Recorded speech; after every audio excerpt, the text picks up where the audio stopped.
You do me the honour of introducing yourselves. Hello, my name is Emily Leo. I'm a producer. Is that enough? Yeah. Hi, I'm Owen. I work in the art department in film and TV. Hi, I'm James Rhodes. I'm cinematographer working film and TV. Yeah, okay. Fantastic panel. Emily, this is a question for me and our audience. What is a producer? That's quite a good question. It took me quite a long time to work out. We sort of work on the project from, I'd say sort of like A through Z. So I get very involved very early on with the script, either optioning the material or optioning scripts, reading books, reading articles, putting a writer on, working with the writer to develop the script. If it's a writer-director, the writer-director, all the way through development, and then you basically get into casting and financing the film. So you're sort of overseeing that. You're sort of working very much hand in hand on the sort of financing, but also creative side with the director, and then all the way through right towards the end. So yeah. So you produced How to Have Sex, Yeah. which I hope people have seen. A fantastic movie. Yeah. Ooh. What a film. Our screening of that there were some wet eyes. At which point did you come on board in the process? So you say, you work with directors and at the script level with Molly.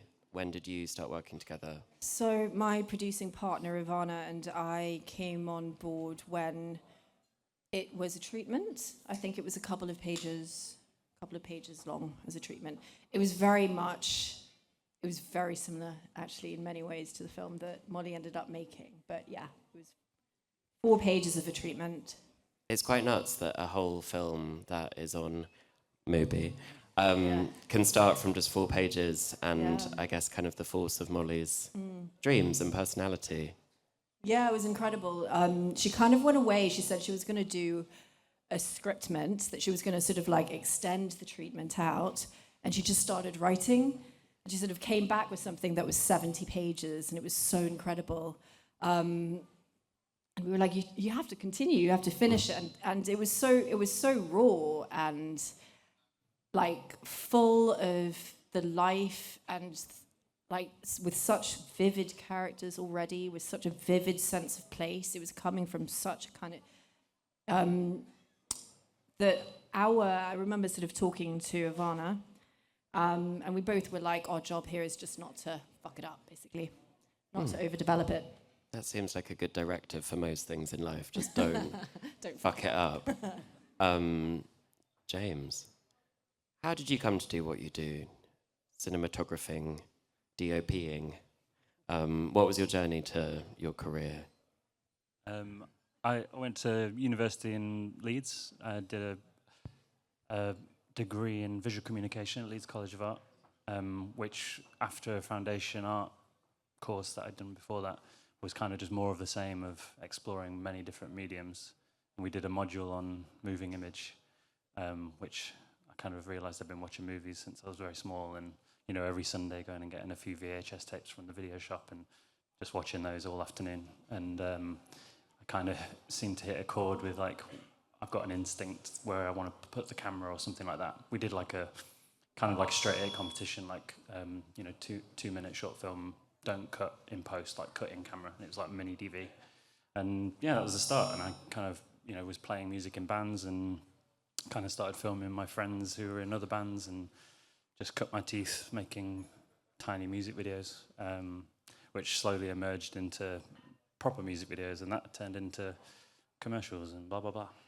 Is that still a pipeline, do you think, the kind of music video into feature-length films? Yeah, definitely. I mean, I didn't go to film school, like I said, so it was using something that was available to me to learn the craft of filmmaking. And unless bands stop being there, then that will always be one road. Did any of you study film? No, I did English lit. really useful. Great, yeah, that's helpful. Yeah. Owen? No, I studied theatre design, so there's sort of a a trajectory there that makes sense vaguely, but. And so you're in art direction, set. Yeah, so Please I think explain. movies put me down as set designer, which is nice and easy, but the kind of more accurate way of describing me is, I work in the art department. I work, the last couple of jobs, for example, have been as assistant set decorator. And so, within art department, which can broadly be described as the sets, there's all sorts of divisions, and once you kind of start explaining it, it gets all very confusing, and there's sort of various like nonsensical titles. But I work in the set design side of film and TV. So maybe instead of breaking down the titles, what do you do in a day? Or maybe, give us 3 days, maybe, because, So I guess if you're in the shooting period, so I'm working for essentially there's a production designer at the top of the hierarchy, if you will, or top of the department, and then there's a set decorator, and that's the sort of the production designer's right hand person, and broadly it's split into like art direction is the kind of architecture of it all and the kind of built environment, and then set decoration is everything else that goes on. So the furniture, the carpet, the tiles, the props, everything. And so, in an average day, I'm working with a set decorator. They're giving me a set to look after. And you're just sort of running with it, and you're communicating with all the other departments. A lot, talking to lighting and camera about, practical lights, and talking to stunts if there's anything. And just kind of getting it all together, ready to go. And then day 2, you might be dressing that set, so going into either location or the set build, and putting it all together. And then day 3 is when the crew come in and they all start shooting on it, and that's when you kind of skulk away into the background and let them, do their magic. I guess one of the many things you all have in common is working with directors. James, maybe you could explain a bit how, in relation to your last project, Femme, like how you interact with the director, what your work is, how you're kind of their lens, as it was. Yeah. Very much like the right-hand person of a director on the set, helping them craft and put into a camera what they want to translate to the audience.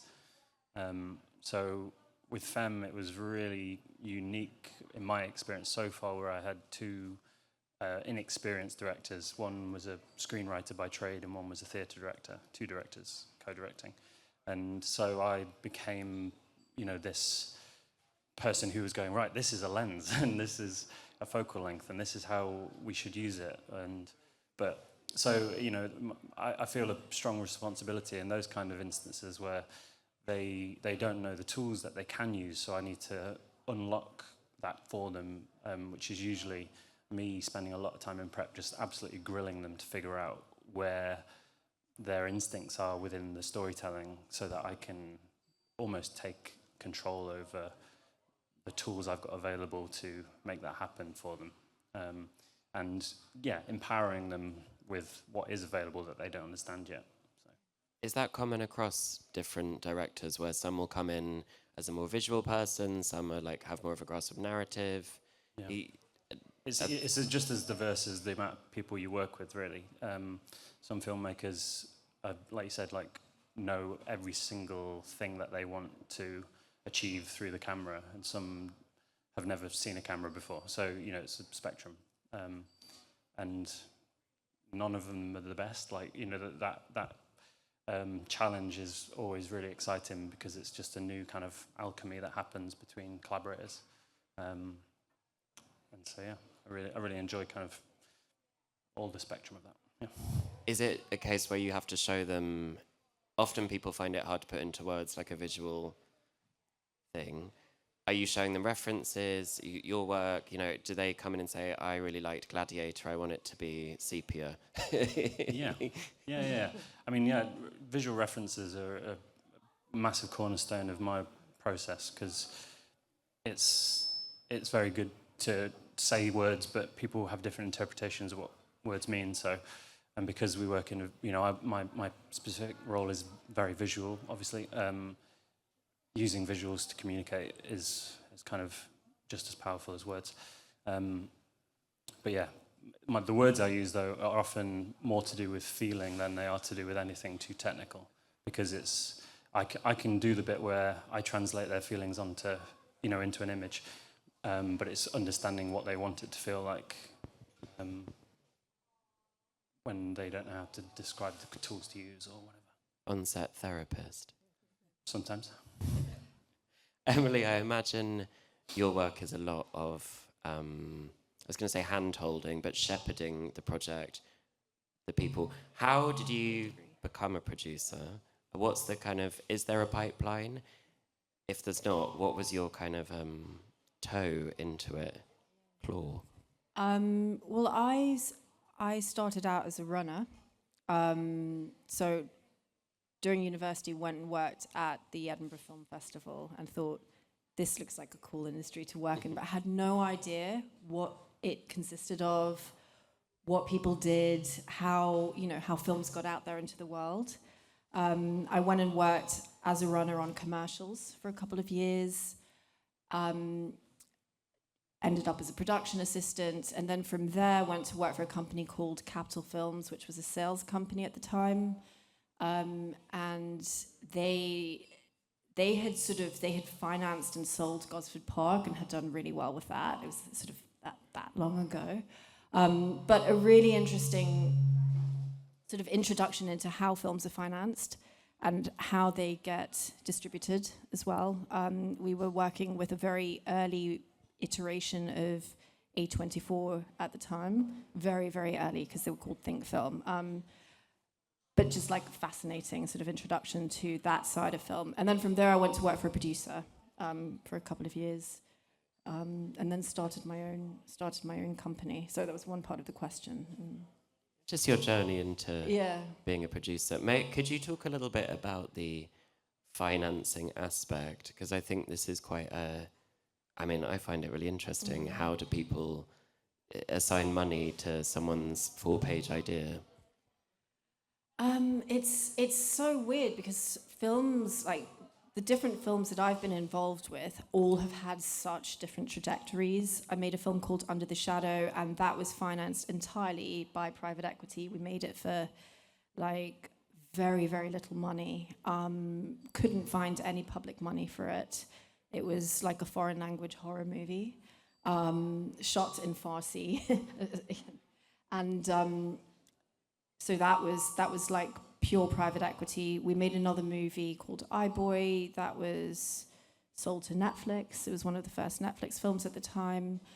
How to Have Sex, we had the support of the BFI and Film 4. Molly had already, I think she'd written a treatment for Film 4, and that's when we got involved. And that film just kind of seemed to have a life of its own. Like it was quite quick to get off the ground compared to other films. So they're all really different, and then you also have the studio system, which is like a completely different beast too. When I hear studio system, I just think of like 1920s, starlets being on the lot, murders.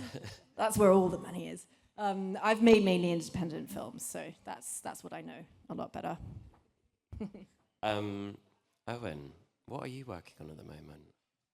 I just finished on it's a new feature by Alex Garland. He's co-directed it with his military advisor. He met on Civil War, and that will be coming out, I'm not actually sure when, but end of the year, I imagine.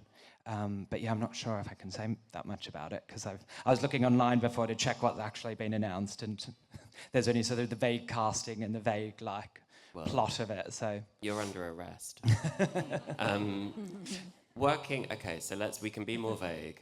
What's the timeline working on a production like that? Is it like months of your life? You're kind of plucked out of your situ and put on a lot? It really depends. It's I've kind of done also because sometimes you start from the very beginning, which is nowhere near as early as you might start, but the beginning of prep, which might be like a couple of months, and that's quite a fun period of like, not quite the kind of timeline, the schedules, the deadlines, and everyone's sort of doing, if it's like something that requires a lot of research, like this, Warfare is the name of the Alex Garland film, that required a lot of research. It was set in Iraq. So you're doing a lot of that and a lot of kind of just like base level, like kind of broad brushstrokes, seeing what's out there, hearing about the locations as they come in, and they might change, and so you're kind of just getting a good like overall feel of what's to come. And then obviously the shoot starts, and that, I mean, the stuff I've worked on, it kind of varies vastly. Like this film was a 4-week shoot, but I've done, I think my longest contract's maybe been about like 10 months for maybe like a TV series coming on, and like a 4 or 5 month shoot and a few months of prep. So yeah, it kind of really varies. Did you start in the theatre? Yeah, exactly. So I did a degree in theatre design, which is obviously not the most versatile degree, but it served me well. And then that was back in Australia. And it is interesting because everyone who kind of did that degree kind of goes off and ends up in like really different, I joke that it's a useless degree, but like it actually does take people interesting places.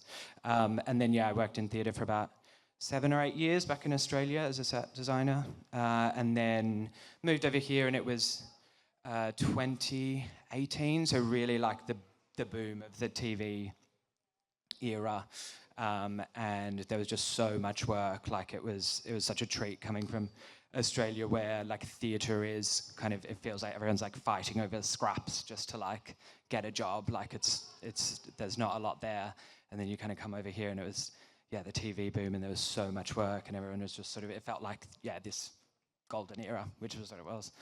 But did you move here with that in mind? Was it like a professional decision or a personal decision?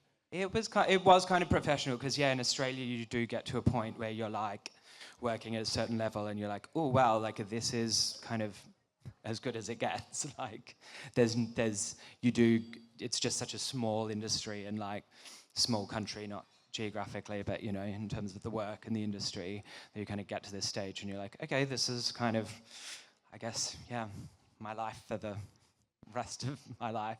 Come to a very geographically small but culturally Yes. big country. James, do you have an agent? I do.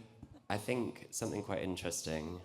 So I'm imagining you're both freelance creatives. You have your own company. How do you go around about like getting work? Basically, I think would be a useful thing to talk about. Is your agent, shopping you around? Is it through your connections, your relationships? Please divulge. I don't know. It's a bit of a mystery, really.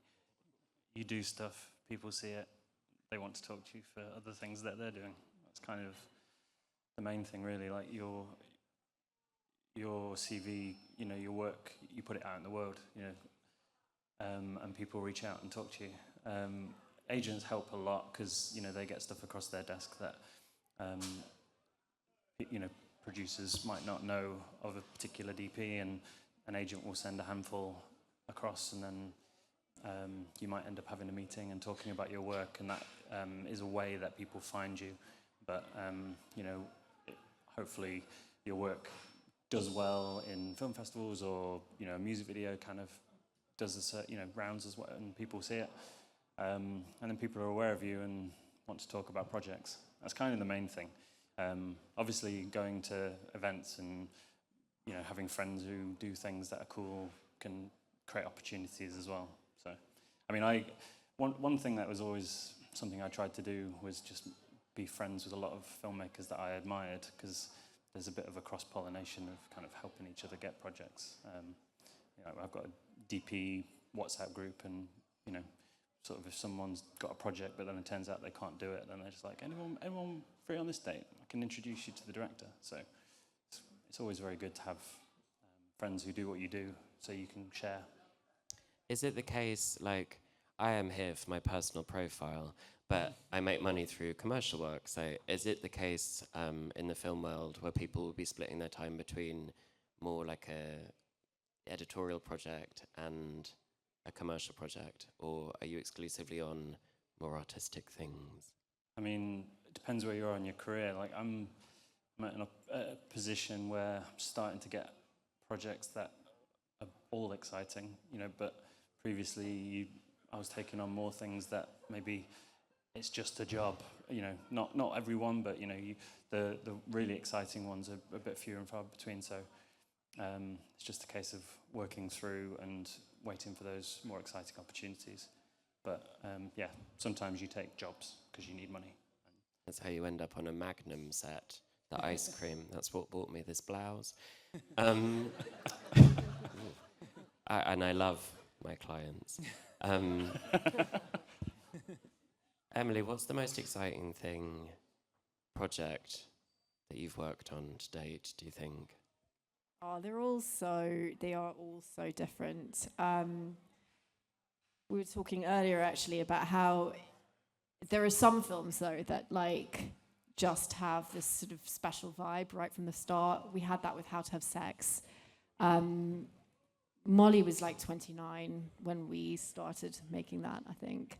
But was such an inspirational, like we just had, it was like a family. It was such a beautiful vibe on set, and everybody was like really mucking in, knowing it was almost, it was personal to a lot of people.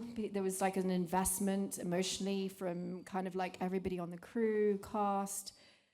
That was really beautiful. Were you in, is it in Malia? We were in Malia in Greece, yeah. How was that? It was fun. It was really fun. Yeah. Has anyone been? I have. Yeah. Yeah, it was good. It was good. We lived on the strip. Wow. Yeah, it was very meta. It was good. I mean, when Molly speaks of the film, it's in this very personal, meta way, yeah, which yeah. I know everyone that came to our screenings, were really taken aback by how personal the film was. And then you're seeing a film. It's nuts. It's big. It's mad, yeah. And kind of like you have no idea when you're making a film where it's going to go, how it's going to go out into the world, how people are going to receive it. And it changes and shifts and morphs so much, the process of making it. But yeah, it's like some films just have this energy to it. I sort of feel like it's often the films that feel quite personal, quite bespoke, like people are doing it for a reason. My first film that I ever made, Under the Shadow, also had that feeling where everybody on the crew also felt like they were like invested, you know, cast. It was really meaningful to them. Those are like the really special ones, really hard to create. And then like when you're in it, you're just like, you just know. Is it the case that you have several projects on the go? Yeah, that's the words I'm looking for. Yeah. We've got a slate of projects all at different points, and film financing is so like you never know if it's going to go until it goes. So you kind of have to be juggling constantly, a lot, all the time, and projects in different phases. Although we've been in a period of production, we've sort of made 4 films in the last couple of years, and now have to go back into the development phase. So now we're going back into looking at stories, reading lots of scripts, working with a book scout, you know, trying to find the material that really grabs us. I think, Owen, you kind of touched on this, that development is or I don't know if it's called development for all of you, but that idea-generating era of the project is the best bit. what does that look like for you? Are you putting together like a book of references? Do you have to plan out like in very granular detail what, what's going to be on camera? Yeah, I guess to be probably less granular. It's more the kind of the broad brushstrokes, and so we're sort of like reading the scripts over and over again, trying to let them like sink in, and then you're sort of getting like little bits of info as it comes in, like casting comes in, and that sort of like cements the picture a little bit more. You can start to imagine like that character and like where they live, therefore, and all the things that come along with that. And then locations are coming in, and they're sort of going, and there's lots of like budget conversations again from our point of view. So there's like you're reading this script that has like a load of locations, and then as prep goes on, it's like, oh, actually we've kind of got to like cut a couple, which isn't down to us necessarily, but there's decisions being made that are kind of coming through that are like, okay, that is now kind of, we've got to make sure that that scene also can take place in the football ground, or things like that. What's like the dream project? Is it like Louis XIV, or like in space, or under the sea? I mean, I'd love to do it. I've done a couple of period pieces, but they are just, it does kind of feel very like this is movie making when you're like on a location, like in this like grand estate or whatever, and like everyone's walking around in period costumes, and you're like, wow, this feels like real. Dragons. Very real. Yeah. James, when you're on set, do you have like is it a big team under you? What's the kind of like energy level? What is happening when you're actually filming, I guess? Depends on the moment that you're filming the scene. It can scale up to, if you've got an exterior with loads and loads of people in the frame or in the scene, then the team can expand to be enormous. You can turn into multi-cam situations where you might have multiple crews all working together to capture a scene. Or you might be shooting a really intimate moment in a bedroom, and it's just you and the director slumped in a corner with a small monitor and a sound person. So it kind of changes. But my team tends to, the very, very kind of core roots. What I need is a focus puller who can keep the frame sharp. Which is a really specialist job, right? Yeah. And a second AC who's kind of looking after things below them. And I mean, they're the kind of crucials. And then, obviously, every project has somebody who's in the lighting department, gaffer, and then as many sparks as, electricians as they need to achieve what you're trying to do. And then, if you've got the money, sometimes it's the first thing to go, but a grip is a really vital role in doing camera rigs and setting up camera positions that would otherwise be a bit unsafe or just not achievable. And then I have a DIT usually who takes the images after they've been filmed and makes sure that that pipeline to the edit is everything's intact and it's getting to where it needs to go, looking like you intended it to look. So yeah, they're kind of the core ones, I think. Probably forgot loads. So on Femme, working with maybe first time or like newbie directors, was everything super planned out before you went into the shoot, or is it quite a reactive kind of process? Very planned on that one, yeah. I mean, I could tell both stories. Like the short, I got brought on the night before the shoot, and so nothing was planned. Cool. I mean, stuff was planned, but so the famous Molly Manning Walker, who we've been talking about, she was due to shoot the short film, and she got contact traced back in 2020, and she said, James, can you go and do this film? It's really cool. I can't do it, and I need you to look after these directors who I care about. So I jumped in the night before and just kind of ran with it, going back to my music video days, and just kind of reacted to everything that was in front of us, Tried to get an hour here and there with the directors to discuss what they were trying to do. But then when the feature came about 18 months later, we had an opportunity to prep, and so we took as many hours as we possibly could. I did a lot of prep with the directors before I was getting paid to do prep, and then we did 5 weeks of prep before the film was filming. So yeah, digging through every single page of the script and every single character decision, and just analysing the behaviour of all the characters and seeing how we could put that, how we could capture that in a way that kind of gave power to those individuals and power to the story that we were telling through lens choices and lighting choices and movement choices and all those things. Thank you. We're coming to the end of our talk, so I guess to preempt any questions, what is some advice, words of wisdom you would have given to yourself maybe 5 years ago? What's like a helpful thing you wish you'd known, or I can see thinking happening. Yeah.